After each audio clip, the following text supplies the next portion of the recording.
That's the time I realized that the recent research was showing that in Rwanda, we had 18% of the girls and women missing school or work because they can't afford to buy menstrual products.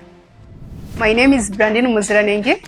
I'm the founder and CEO of Kosmotive. At Kosmotive, we make affordable menstrual products, give health information for women about their menstrual and reproductive health, and we empower women for menstrual equity.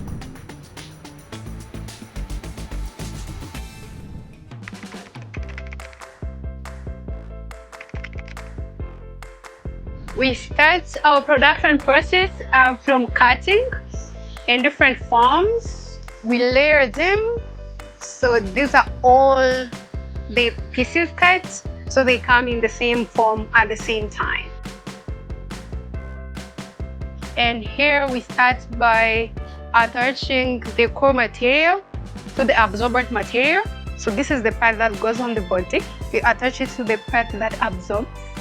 And from this step, we go to this, where we attach a waterproof material like this, so that after absorbing, even if they have another time to go change, it doesn't leak. So from this stage, we add the snaps, and these are for holding on the underwear, and it's done like this, but it doesn't flip. So here we go to the packaging stage, and you add 5 parts in a package, and in each package, we also add a weight bag, a drying strap, and a manual guide on how to use and how to clean. So the last process in the production is sealing. So it's added like this, and the final product looks like this. So this is our brand. The full package looks like this. Now the sealing is this, so that the user is the one that opens it. I will go back in 2017. I was writing about a personal story, the time I didn't have sanitary pad. So that time it was just a training about creative writing, and I wrote about my story. I didn't have pad. It was mainly related to, I'll call it menstrual stigma, because it wasn't anything about affording or the means. And as I was completing my story, I was requested to add numbers. Is it just me, one person issue, or it's happening to other girls or women in Rwanda? So that's the time I realized that the recent research was showing that in Rwanda, we had 18% of the girls and women missing school or work because they can't afford to buy menstrual products. So since then I shifted the story. It was no longer me, why did I miss this? I was wondering about someone every month missing 5 days of school, and it was really not like the same as now. I could even meet my friends and they'll be like, Blandine, are you on your period? Because just I'm talking about period. It was something strange to just come now talking about period. And in Kinyarwanda, people can be okay with speaking about this in English or other languages until you mention the names in Kinyarwanda.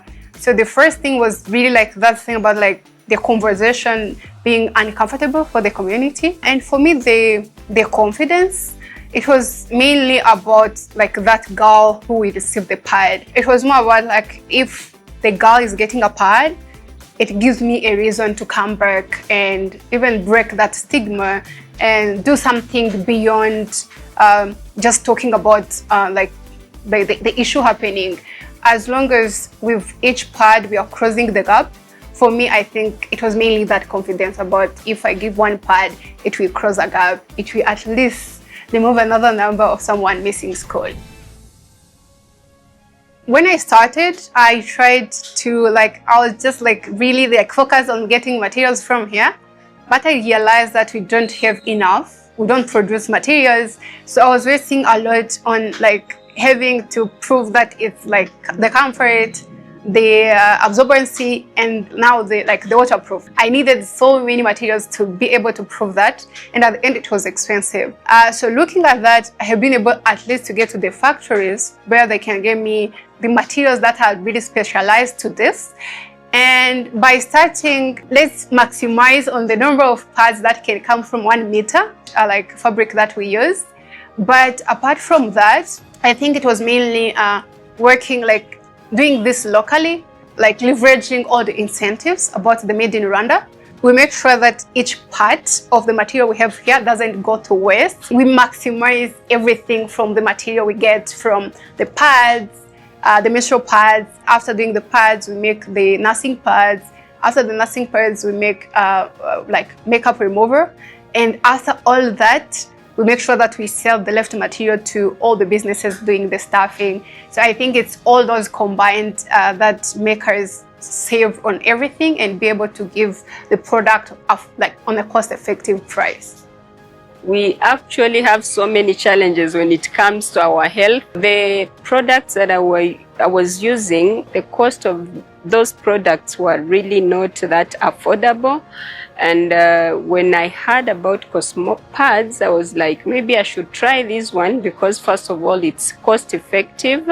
Imagine if the price or the money, the amount that you would use to buy a product that you would use for only 3 or 4 months, and you use it to buy a package that would last for 2 years.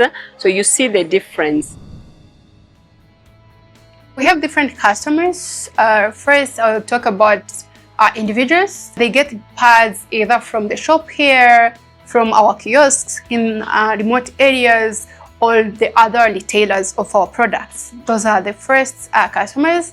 And the next customers will be NGOs and corporate through their CSL when they are purchasing in bulks to distribute to their beneficiaries. I would say mainly those ones, but we also get the others who are individuals and they choose to buy, they pay, but they don't pick the pads.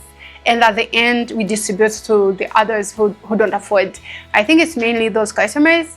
And I would also recall like those who come as distributors. So they pick the pads in bulks, really like bigger quantity, and they go to like distribute them either to retailers or to other organizations or individuals. I think the hardest part is like being the first to do that. When you're making a product that no one else has been doing, most of the things you figure out. Let's say like for machines, when our machine breaks out, getting like those mechanic people to understand that machine, sometimes it's challenging. And also in the ecosystem, when something is not produced by someone else, we are forced to do it. So that thing about lack of enough producers in the ecosystem for us to leverage on collaboration and focus on what we do best is one challenge. But also like being the first to do that. So any challenge happens, you make sure you figure out. When I started, I was more into increasing access to health information, and I was doing this through publishing. So I would go, people will love the products, and they'll be interested to have business with like the owner, but they won't believe that I'm the owner. So mainly either you look young or you are a woman, all the things. And I had really like to feel like maybe this is not my thing because they have to ask me a lot or they won't believe me. And I thought I would give up. And that's the period when I was prototyping the Cosmo pads. I had to change it. I had to, I couldn't control what people think about me or how they behave, but I could focus on myself, building my confidence, like invest in myself on things I can control and leave alone what I can't control. From a personal experience, I learned by doing. And when you don't start, you don't even know where, like, it's really hard to learn anything when you don't start. So first start, don't wait to be perfect, and make sure they surround themselves with the people who believe in what they do. Because sometimes we go just to get like advice from someone who even fear to start their own business. So that person won't give really like an advice for you to move on. So mainly surround themselves with the community of either community of entrepreneurs or community of other people who are in the same sector of what they want to do, and make sure they have like mentors or other experts to keep like giving them other information or connect them to to the source of funding, because sometimes we fear about the funding, but the confidence, the knowledge, the network, for me, I found that it's really bigger than just funding.